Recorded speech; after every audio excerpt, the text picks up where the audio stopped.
এই যে একটা কলস হয়ে যাচ্ছে এখন, এটা কলসের আকৃতি নেবে এবং চাকা ঘুরিয়ে ওখানে মাটি মানে সেনে সেনে খসে খসে একবারে মিহি, যেটা বলে পালিশ বা পলিশ, কিছু থাকবে না, কিচ্ছু থাকবে না, মানে কোনো ওই যে কুটা বা ময়লা কিচ্ছু থাকা যাবে না। না শুধু মাটি। তাহলে এটা কতক্ষণ করতে হয় দীর্ঘব্যাপী? অনেক টাইম লাগে, পা দিয়ে খুঁজতে খুঁজতে খুঁজতে খুঁজতে। কাটতে হবে। আচ্ছা, এই যে এখানে যেমন মাটি রেখেছে, আর এই যে হলো মাটির ঢিমা আর কি, ওটা কি খসা অবস্থায় আছে না? খসা অবস্থা আছে, আরো খুঁজতে হবে, আরো খুঁজতে হবে, মানে কি মাটির সাথে কোনো একটা কুটা হোক, সেটা একটা খড় হোক, একটা ছোট শলা হোক, কিছু থাকা যাবে না।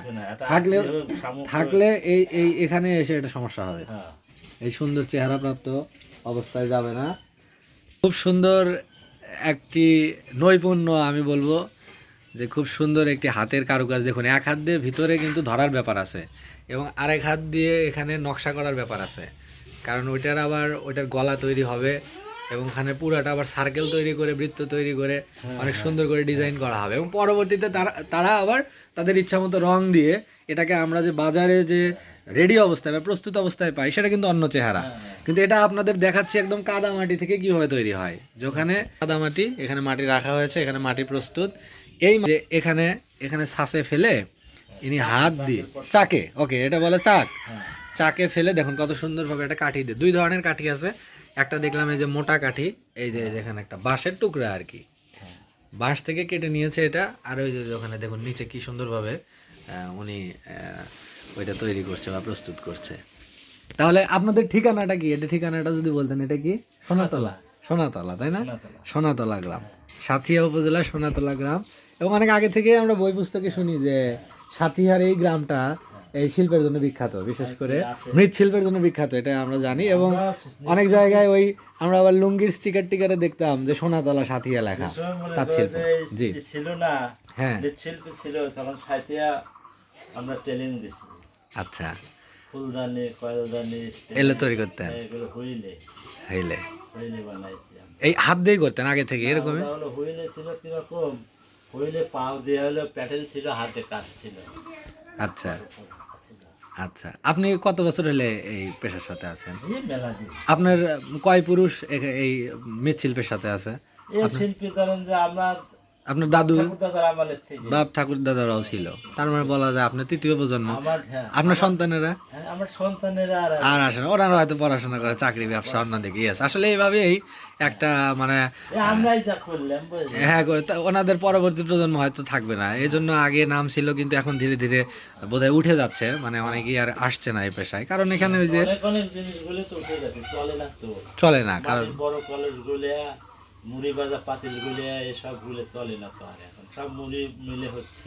হ্যাঁ হ্যাঁ, আবার প্লাস্টিক টিবল হয়, এগুলো হয়, আর মোটামুটি মাটির জিনিস ব্যবহার করে না আসলে। এই যে মানে হ্যাঁ, বর্তমান যে এই যে শিল্পযুগের কারণে সব কিছু ফ্যাক্টরিতে তৈরি হওয়াতে মানে মেশিন তো মানুষের কাজগুলো করে দিচ্ছে, এই জন্য এই দক্ষ শিল্পীদের হাতের যে নৈপুণ্য, সেটা এখন মেশিনের সাথে আর পেরে উঠছে না, বা তারা পরিশ্রমগুলো তাদের ন্যায্য দামটা পায় না, এই জন্য তারা আর এই পেশার সাথে নাই। পরবর্তী প্রজন্ম, তাদের সন্তান সন্ততি যারা আছে, তারা এই জন্য একটি ভালো জীবনযাপনের উদ্দেশ্যে এই পেশা থেকে বিদায় জানাচ্ছে।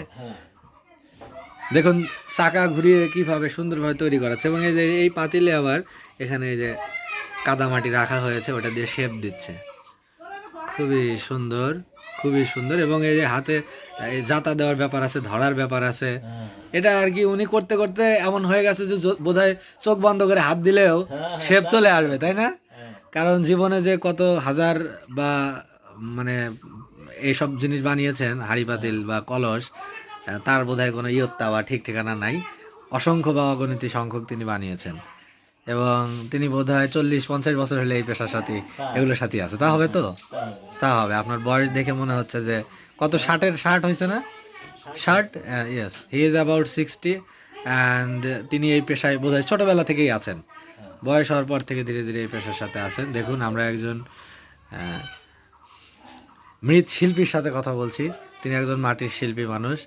মাটিকে মানে কাদা মাটিকে জমি থেকে তুলে এনে যে বিভিন্ন চেহারা দেওয়া বা রূপ দেওয়া, এই নৈপুণ্য তার দক্ষ হাতের দ্বারা সেই চেহারা প্রাপ্ত হচ্ছে, সেটা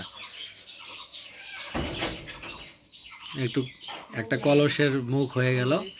এবার আর আর এটার কি মানে তলাটা লাগাবেন পরে? তলা লাগাবো তো।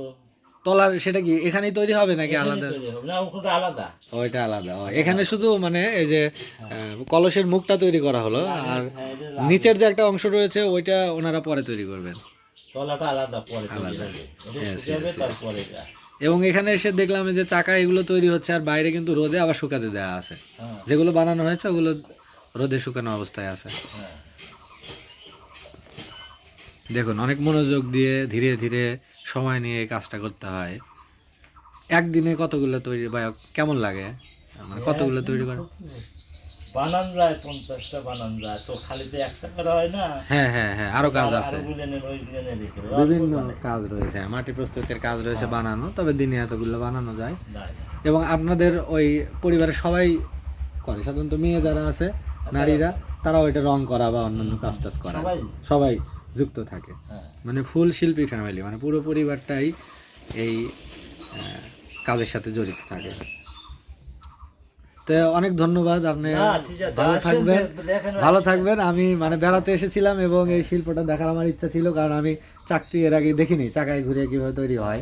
আমাদের এলাকায়ও আছে, তবে এটা বগুড়া এলাকাতেও আছে, মানে মৃৎশিল্পরা ওখানেও আছে। তবে আমি যেহেতু জানি যে এই এলাকায় এটা একটা মানে অনেক আগে থেকে নাম করা, তো যেহেতু এদিকে আসলাম এই জন্য ভাবলাম যে আপনাদের সাথে কথা বলে যাই।